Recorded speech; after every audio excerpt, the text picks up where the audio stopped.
So, David, what made you want to produce Sonar? I wanted to produce because Stefan called, I got the material. I was recommended by Henry Kaiser, who said, this is something you really might want to look at or listen to. And I believe Stefan sent me 2 or 3 records. I listened to 2 tracks from the 2 most recent records, and I went, wow, this would be really interesting to do because of the nature of this kind of clearly conceptualized minimalist approach to a rock band, where it still actually has kind of rock elements in it. At first, I thought that there was some kind of connection to what I remember of the pattern orientations of the King Crimson material from the early 1980s. And then as I listened more, I realized that there seemed to be much more to the concept than that at all, a lot. And I thought, well, this would be really interesting to do. And I also felt that maybe I could add something to it sonically that it didn't have, maybe some roughness of some sort or another. Certainly some play on the amount of space and the animation of space in the material, which I, immediately think about.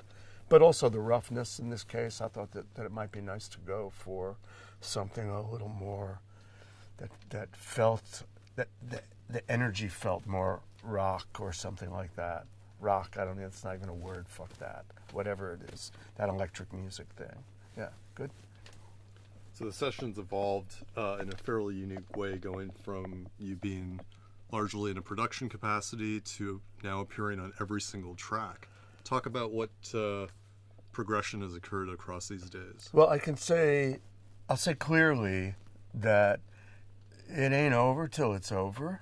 So while I've played on every track, I don't know how much finally I'll appear on every track because the mixes aren't done. This is the recording process. And the piece, because in fact the pieces stand very well on their own, and the band played a bit differently when I was playing with them. Even if we don't listen to my tracks, the energy sounds different. And that's kind of cool. That felt really good. As a player, I didn't expect to feel like I'd slot in so easily without ruining the compositions, which I don't know. I didn't read. I kind of listened to a few times each piece. Wasn't getting a lot of the musical cues that go on between the bands. So that's odd, right? But it still works amazingly well. So, talk about how you meshed your guitar approach with Stefan and Bernard in real time. I didn't even think about it. I just did it. I didn't even think about it. I just looked for the spaces and how to. It became obvious very quickly that too much aggressive playing, too much consistent playing wasn't going to work. And I think I probably knew that, but I had to test the water anyway in the very beginning by overplaying, just playing through things, partially to learn them and partially because I just wanted to see what happened. But it became clear that the space is the thing, and there hasn't been much of an effort an unusual effort on my part to try to fit in. I'm just playing what I hear, trying to stay contiguous with the sense of harmony, and even playing with the rhythm in some way, though I don't really know what's happening. I'm not counting any of this at all. So it just seemed to flow. What is your perspective on working within the tritone universe that this band operates in? So far, I've only let it influence me. I'm not letting it guide me because I don't think that's what Stefan really would have intended. I don't think it was what he wanted. I think he just wanted my response to the music, so that in order my sensibility is that he wanted me to just respond to the music in the way I would naturally respond, hoping that it would not overtake the music and would spatially add something to the music. And I don't think that the conceptual parts of his own music, which are critical, were important for him to convey to me that I work within a set of rules. So as somebody who doesn't really like too many rules to begin with, I was happy to not have to ignore any more rules. So I think I did consider it, as I was showing you, I think earlier before, or there are things that I've done with tritones in the playing which are probably not going to be very apparent because I did them at points in time where I was playing either very quickly or very quickly and very disgustingly dirtily at the same time as playing quickly with deep fuzz and stuff like that. But I was thinking at certain times that I would show some kind of intellectual reflection, respect, whatever, by playing certain phrases, by focusing on tritone series within a piece of music that is fixed at one tritone series. So I was moving it around harmonically and still, I don't know, I wanted to play with it. It's interesting that the one piece of music there were two pieces of music in which I sampled something that I played while the band was playing that was an iteration of a melody that, an interpretation of a melody that Stefan was playing, and sampled that and reused it throughout two different pieces, each one for their own piece, because I wanted to have that glue that came from his writing show up in my improv rather than me just purely interpreting things. So that's in at least a couple of the pieces. It goes a little bit beyond the influence of the tritone thing there, but it still answers the question. Talk about the complexity of being both a player and a producer on this project. I think the changeover that I went from being a producer, and I thought, I think Stefan and I talked about it. I think he said, maybe you could play on a piece or two or three maybe or something like that. I didn't think it would go all the way. I don't think he did either.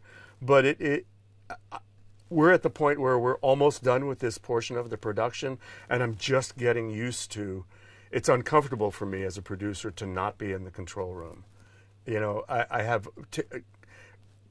I like playing, but I like to separate it from the full-on creation of the music, which is, it's not only Stefan, it's this band that's been together for 6 years. They're a band.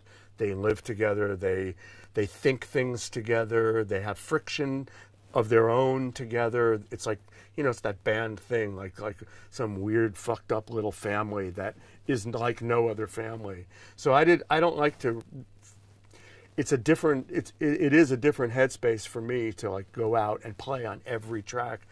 Usually I'm sitting in here, I'm listening to stuff, I'm saying, Dan, can you do this? Let's do this with the sound. I don't need to do that most of the time with Daniel, but sometimes I have these ideas and I get to learn the music that way. I'm listening to it. Usually sometimes there's a chart, so I have a chart and it's going along, and I'm constantly criticizing what I think the future of this particular piece of music could be. So that got cut short. It was hard to. I felt remiss as a producer in a way because I wasn't in here to have that big overview that I like to have. I'm not trying to control anything. I just like to have the overview, and I can see what the social interactions are like, which is already interrupted by the fact that my German, while I can comprehend portions of it, I can't follow like really long conversations that have a lot of technical details in them. Real good with like foods though. Sorry. Talk about each band member in Sonar and the unique elements they bring to the table here.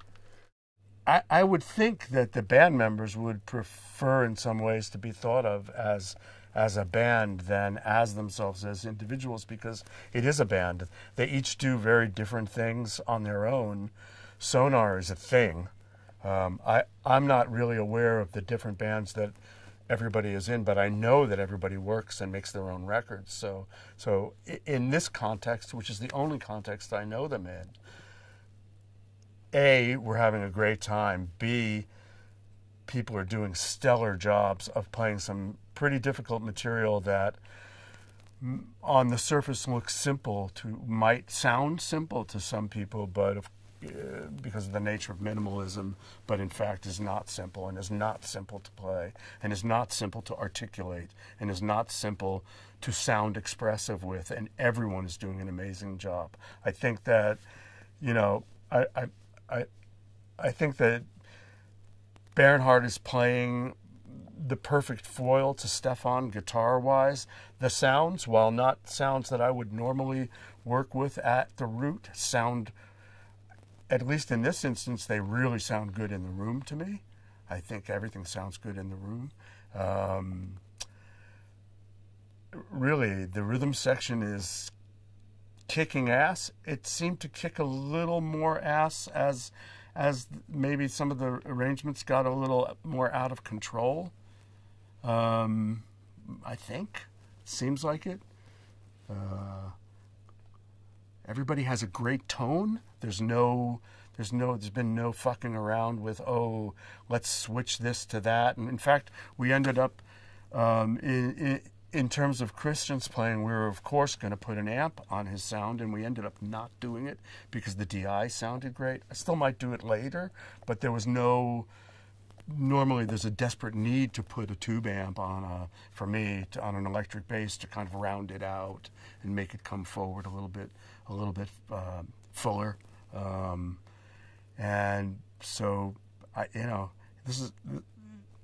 had we done the record without me, we'd probably have done 20 pieces by now, 15 pieces if you had them, because everything went so swimmingly, because the band is playing as a band, which is not normal. It's not session guys. I don't know, they probably all do sessions, I'm sure they do, but the band is playing as a band, and that's what's critical to me. Describe the production philosophy you're bringing to the session, at a broad brush level. Broad brush level, I knew I wanted to hear more energy, a little more wildness, maybe a little more chance taking. I knew I wanted to hear great sounds. That really was not even remotely a deal. And I think, in point of fact, I think we have stellar sounds. When I think about the rhythm section stuff of Christian and Manuel, these sounds are amazing to me. It is one of the better, fastest drum sounds I think that we've gotten. It really just sounds beautiful. I think overview-wise, I wanted to bring that sense of space also without destroying it. I wanted to hear more of it, and wanted to make it easy for Stefan and the band to pretty much do their thing and maybe have, a friendly helper nearby. That's pretty much the deal. That's what I like. I like to help, and normally if I'm sitting in the control room, I say a lot less than if I'm playing, and most of it is funny. So in this case, I played two roles, so it's very different for me. Talk about the studio environment we're in and how it's influencing how things sound. Yeah, I'm really digging it. I feel really strange that there's a window that I can look out that looks like an ECM record cover. Gray and foggy, and I think the only time I looked outside the window was when it was gray and foggy, in fact, even when it was sunny. I like the environment. It's nice. People that work here are great. The gear is great. Everybody's been super helpful, including one of the assistants, like driving me around sometimes for no good reason. Took me for a ride in his Jaguar. Come on, dude. That was great. Like the sound of the room a lot. It's great to be in Switzerland. Originally, we were going to do this record in Norway, at a place that had an incredible. It's really remote, and we didn't, and I don't feel badly about it at all. Happy to be here. So. Anything else you want to say about this before we wrap up? No, I hope the mixes sound as good as the band sounds. That's all.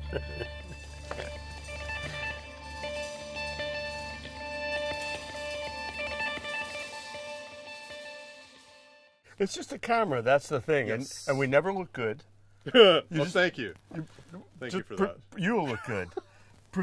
I presume that I will never look good. He's definitely. You get it? I know he's got that thing on the camera where it makes my boobs even bigger. That's the way it works. You have to include that. Yeah. That's track 2. Boobs getting bigger. Yeah, I'm sure that after I'm done, Daniel's going to say, "Dude, how come you never took that food off the side of your face?" Right? Right. There's always the, "Oh man, I forgot to trim my nasal hairs." That's track 3. I forgot to trim There's my so nasal many hairs. of these things, dude. Look face. Look face. All right, tell us when we're going. Congratulations to you.